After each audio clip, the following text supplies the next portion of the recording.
Hey guys, இன்றைக்கி பார்த்தீங்கன்னா potato வச்சு ஒரு ரெசிபி தான் வந்து பார்க்க போகிறோம். இது செய்கிறது பார்த்தீங்கன்னா ரொம்பவே சிம்பிள் அண்ட் டேஸ்ட்டுமே ரொம்ப நல்லா இருக்கும். ஸோ இது எப்படி செய்யறதுன்னு சொல்லிட்டு பார்க்கலாம் வாங்க. இப்போ அதுக்கு பார்த்தீங்கன்னா ஒரு 3 உருளைக்கிழங்கு எடுத்திருக்கோம், ஒரு கேப்சிகம், ஒரு வெங்காயம், ஒரு தக்காளி, அப்புறம் ஒரு 5-6 பல் பூண்டு. நல்லா வெங்காயத்தையும் பூண்டையும் நல்லா குட்டி குட்டியாக கட் பண்ணி எடுத்துக்கோங்க.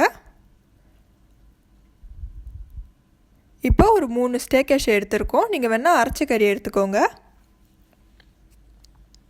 இப்போ ஸ்டவ் ஆன் பண்ணி ஒரு பேன் வச்சுருக்கோம். அதில் ஒரு 2 டேபிள் ஸ்பூன் அளவுக்கு ஆலிவ் ஆயில் சேர்த்துக்கலாம்.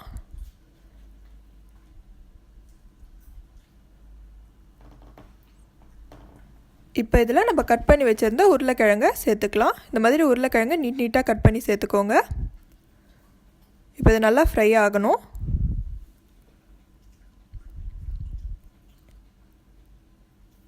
இது ஒரு மூடி போட்டு ஒரு 8 to 10 minutes நல்லா நம்ம குக் ஆக விடலாம்.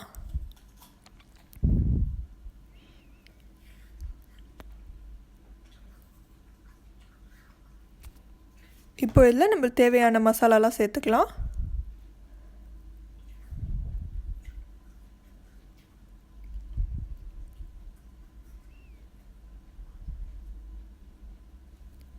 பெப்பர் கொஞ்சம் தேவையான அளவு, சால்ட்டும் தேவையான அளவு சேர்த்துக்கோங்க. அப்புறம் பேப்ரிக்கா இல்லை சில்லி பவுடர் சேர்த்துக்கோங்க. இன்றைக்கி நாங்கள் காஷ்மீரி சில்லி பவுடர் சேர்த்துருக்கோம், 1 ஸ்பூன் அளவுக்கு சேர்த்து நல்லா நம்ம வதக்கி விட்டுக்கலாம். இதை இப்போ இது ஒரு 80% குக் ஆகிற அளவுக்கு நம்ம மூடி போட்டு இதை வேக விட்டுடலாம். இப்போ இந்த பொட்டேட்டோ குக் ஆகிட்டுருக்க டைமில் நம்ம ஸ்டவ் ஆன் பண்ணி இன்னொரு பேன் வச்சு இதில் ஒரு டேபிள் ஸ்பூன் அளவுக்கு ஆலிவ் ஆயில் சேர்த்துக்கலாம்.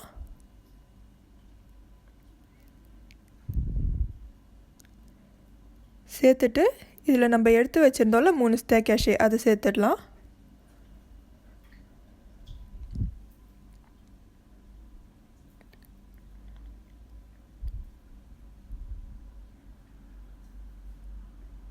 சேர்த்து இது மாதிரி நல்லா மிக்ஸ் பண்ணி விட்டுடலாம். ஸோ இந்த மாதிரி நல்லா கலந்து விட்டுக்கோங்க. அப்புறம் இதுலேயே பூண்டு நம்ம கட் பண்ணி வச்சுருந்தோம்ல அது பூண்டு சேர்த்துக்கலாம். அப்புறம் வெங்காயம், பூண்டு நம்ம நல்லா தாராளமாகவே சேர்த்துக்கலாம், பொட்டேட்டோ வாயுங்கிறதுனால. சேர்த்து இதை நல்லா வதக்கி விட்டுக்கலாம்.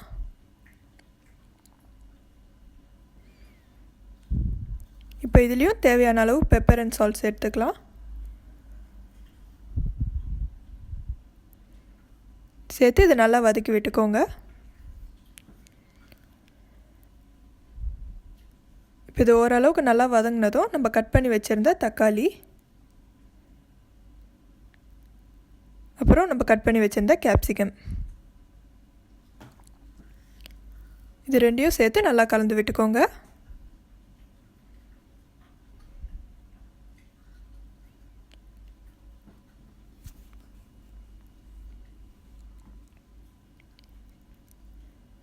இப்போ இது மாதிரி நல்லா குக் ஆகி ரெடி ஆகிருக்கு. அண்ட் நம்ம பொட்டேட்டோவும் நல்லா வெந்திருக்கு. இப்போ இதில் நம்ம ஒரு 2 டேபிள் ஸ்பூன் அளவுக்கு டொமேட்டோ சாஸ் வந்து சேர்க்க போகிறோம். நாங்கள் இன்றைக்கி சாஸ் புலோனேஸ் எடுத்திருக்கோம்.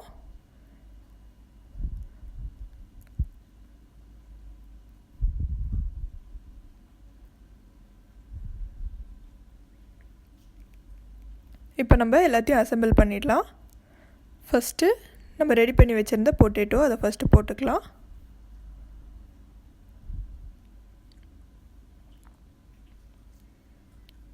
நெக்ஸ்ட்டு நம்ம ரெடி பண்ணி வச்சுருந்த மீட்டையும் சேர்த்துடலாம்.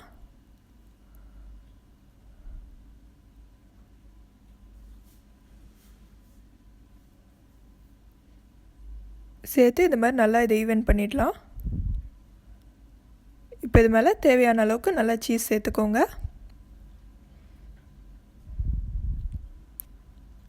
இப்போ நம்ம இதை பேக் பண்ண போகிறோம்.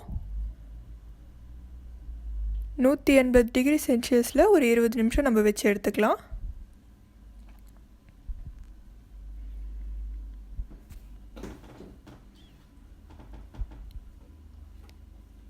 பார்த்தீங்கன்னா நம்மளுக்கு வந்து இப்போ பார்த்தீங்கன்னா நம்மளுக்கு இது சூப்பராக ரெடி ஆகிடுச்சு. கண்டிப்பாக இதே போல் நீங்களும் உங்கள் வீட்டில் ட்ரை பண்ணி பாருங்கள். இந்த வீடியோ உங்களுக்கு பிடிச்சிருந்தா உங்கள் ஃப்ரெண்ட்ஸ் அண்ட் ஃபேமிலிஸ் கூட ஷேர் பண்ணிக்கோங்க. யூஸ்ஃபுல் என்டர்டைன்மெண்ட்க்கு சப்ஸ்கிரைப் பண்ணுங்கள், சப்போர்ட் பண்ணுங்கள். தேங்க்யூ. Bye guys.